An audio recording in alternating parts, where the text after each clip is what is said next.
I don't know. Good morning, everybody. It's Monday, so we all know that means it's another episode of Chatting with Agnes and Cecilia. Thanks for joining us. We're brought to you by Rogue Tulips LLC, and Rogue Tulips provides 501c consulting services and association management services. We're looking for our first AMC client, so keep us in mind if you're looking for help. I'm Cecilia Sepp. I'm the principal and founder of Rogue Tulips, and I'm here today with my co-host, colleague, and friend, Agnes Amos Coleman. Would you like to say hello, Agnes? Sure, Cecilia. Thank you so much. My name is Agnes Amos Coleman. I'm an author and a consultant with Rogue Tulip. Over to you, Cecilia. Thanks, Agnes. And today we're really excited to have as our guest Michael Butera, who is a well-known governance expert and the newest member of Rogue Tulips Network. Would you like to say hello, Michael? Hello to everybody, and I'm so proud to be a part of the network. Thanks. And Michael, today we are talking about something that you work on quite a bit, which is dynamic and productive boards. So our first question for you today is, how would you define a dynamic and productive board? You know, I'd say that a board that is productive and is dynamic, those two things, are boards that think in the future and are not bogged down by all of the, procedural gobbledygook that we've come to understand. So to be short and direct, we want boards and board members individually and collectively to be curious about being a board, not just curious and understanding about the discipline or the industry in which they represent. Well, so Michael, what do you think is the biggest obstacle to creating that mindset of being a responsible and active board and learning what your job really is? I would think it's two things. One is the inability to be curious about being what a board is. Because we're dealing with relatively smart people, they know their discipline extraordinarily well. They know their industry very, very well. And so they bring that to the table. So when they're asked to do something, they do it in the context of how it is that they've already done their life's work, which they're very good at. And the second thing is that we're challenged by what the real trends are that we're facing. And for me, there are only three big trends that we have to deal with. I'll give them to you real quick. Technology, in the broadest context. Right. Globalization, whether you're a small community association or the biggest association in the world, the whole idea of the globalization impact on us is great. And the last one I hope that we get a chance to talk about is what I refer to as cognition. And that's this whole idea of learning, understanding, and moving forward instead of us being stuck in the traditions and the orthodoxies of the past. Wow, and I bet Agnes has some comments on cognition because she does a lot of work in the education area. Ah, great. Agnes, do you have? I think I think that's a great point. One of the things, I really like your thought process, Michael, on a board that's futuristic in its vision and that cognition about a board, because a lot of that process is about having a board that is very creative and it's able to turn challenges into opportunities for the association, because that's what's going to differentiate that association from another association. And to be able to do that in that cognitive mindset, it's about taking risk. And I think that that's so key there. And that's why I'm kind of nodding and agreeing with a lot of what you're saying. It's so relevant, Cecilia.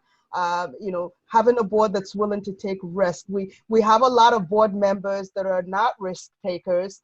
They just want to follow the status quo, and that's not going to make the difference. Yes. And so, Michael, would you like to build on that? Yes, if I may. It's interesting that we've been warned about this for a very long period of time. I brought this along with me. This is a book that had a profound impact on me. It's an old book. It was actually written in 1990-91. It's the Art of the Long View by Peter Schwartz. And it's kind of interesting to me how often what we generally refer to as futurists have told us to think differently. So let's take what Peter said, if I may. He said, how can you see most clearly the environment in which your actions will take place and how those actions will fit with or stand against the prevailing forces, trends, attitudes, and influences? That's 3 decades ago. Hmm. And what have boards really done in that period of time to change the way they are? Not very much. Not very much. So, let me take one of the orthodoxies, if I may. Take, for example, the number and size of committees. We have bylaws. They anoint all these committees that haven't done any work in years and years and years. They make a short little report, or they make up the report. They're too big or too small to actually do outcome. Why do we have to have the set of committees that we have? Shouldn't maybe we think about task force with short-term issues where they could advocate for a problem that's right now that has impact for the future? Can we think about the problem today in the context of how it will impact us in the future instead of the way we do it? But the orthodoxy is, hey, the bylaws say we have to have this committee, so let's have it. Well, and then I say change the bylaws. Yeah, well, of course you would. That would, yeah, it's such a simple answer, isn't it? It is. But how many people do it? But but it's one of the things that's interesting. I share a lot of both you and Agnes's viewpoints on these things, and it's one of the reasons Agnes and I work at a company called Rogue Tulips because we think outside the box, and you're now part of our network as well. Because the simple solution is simple and right in front of you and doable, but it is usually the solution that makes you the most uncomfortable. Yeah, without a doubt. And that's why, because it's so much easier, humans tend to be pack animals. And when I say pack animals, I don't mean carrying stuff like a mule, but I mean, we move in groups, we're social. So if you're a person who is thinking outside that box, thinking outside the phalanx, as the Greeks used to say, you're thinking in a way that makes other people uncomfortable because you're not going along with it. So boards do what other boards do. And what unfortunately logically follows is association staffs do what other association staffs do. So they manage their boards the same. And it's the people who don't manage their boards the same or don't educate their boards the same that end up having, I think, the more dynamic, productive board. If you both disagree with me, or one or both of you, please say so. But I think really that's a lot of the problem is people say, well, why can't we do it that way? But everybody says, but that's not a best practice. But I again go back to what Jamie Notter and Maddie Grant wrote years ago in Humanize. Is it a best practice or what everybody else is doing? Yeah, I agree with you as well. Oh, no, please go ahead, Agnes. Go ahead. Oh, I was just going to refer back to my point about, board members, for them to be productive and dynamic. They need to be risk takers. It goes back to that point. Are you willing to take a risk and be different and say, we don't want to follow the status quo, we want to do it different? And that means that you're going to go against many voices. But what it does is that you stand out as an association. And that's the key. We don't want to follow a path. We just want to be risk takers and say, we're going to try something new, whether as an individual that's going to make the change or collectively as a group. And Cecilia and Michael, you've pretty much touched on some of the areas of what are the challenges of us not wanting to take risk because we're afraid of what our other colleagues are going to do. We're going to be seen as a rogue in the industry, or it's just That's why I have another web series, Association Maverick, so I can say some other things without taking anyone down with me.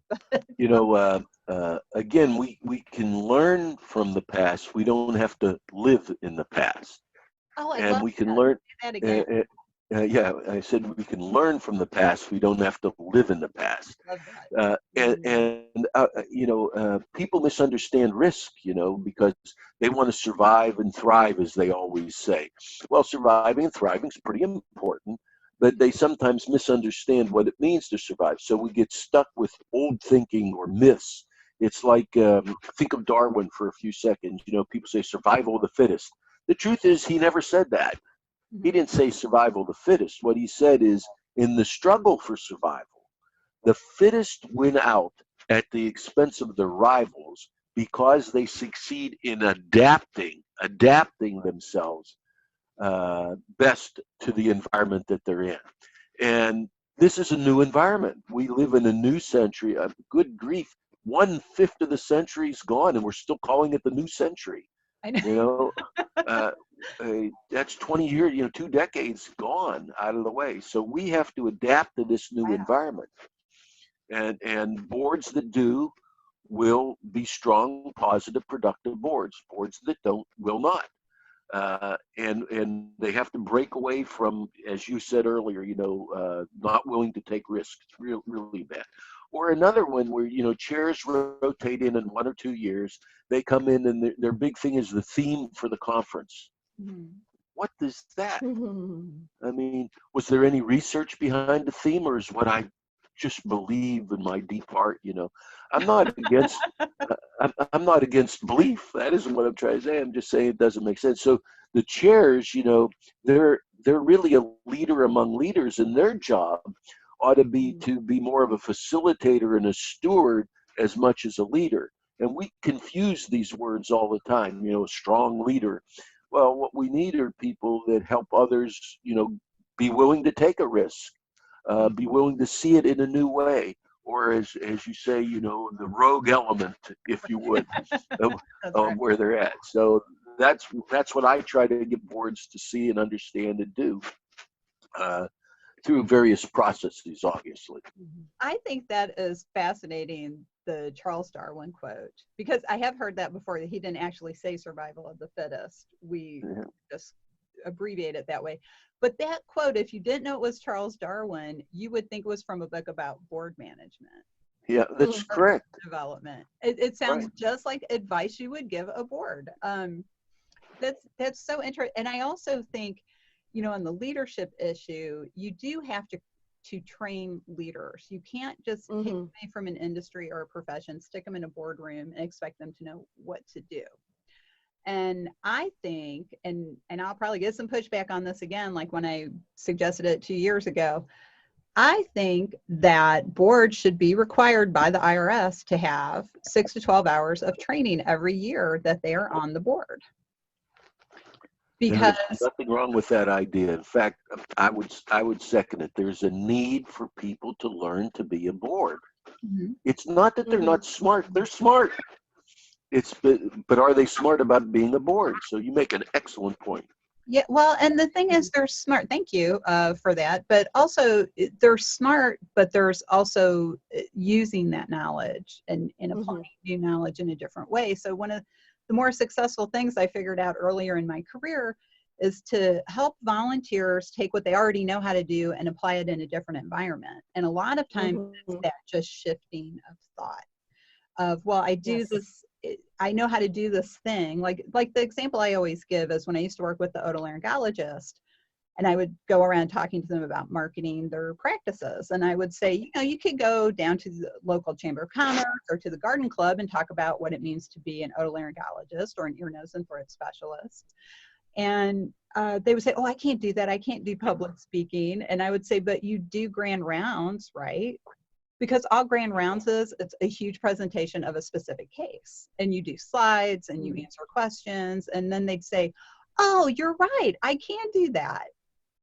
So it's just kind of shifting that. And also, nobody knows how to be on a board until they've done it, and learning from doing it is not the best way to create a good board leadership funnel. Yeah, let me add a point. I don't know if you're familiar with the Heath brothers, but they wrote Made to Stick and Decisive. They have this wonderful thing they call the curse of knowledge. It's really kind of an interesting use of words. People are so smart about what they know that they don't see anything else.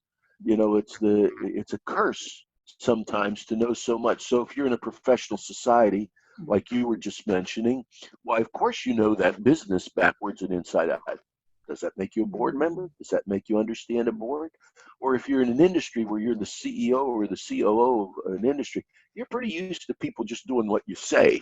You don't have to expand that out depending upon your own style and so forth and so. So this whole idea of curse of knowledge is a danger to good boardmanship, even though it demonstrates an enormous amount of intelligence on the part of an individual.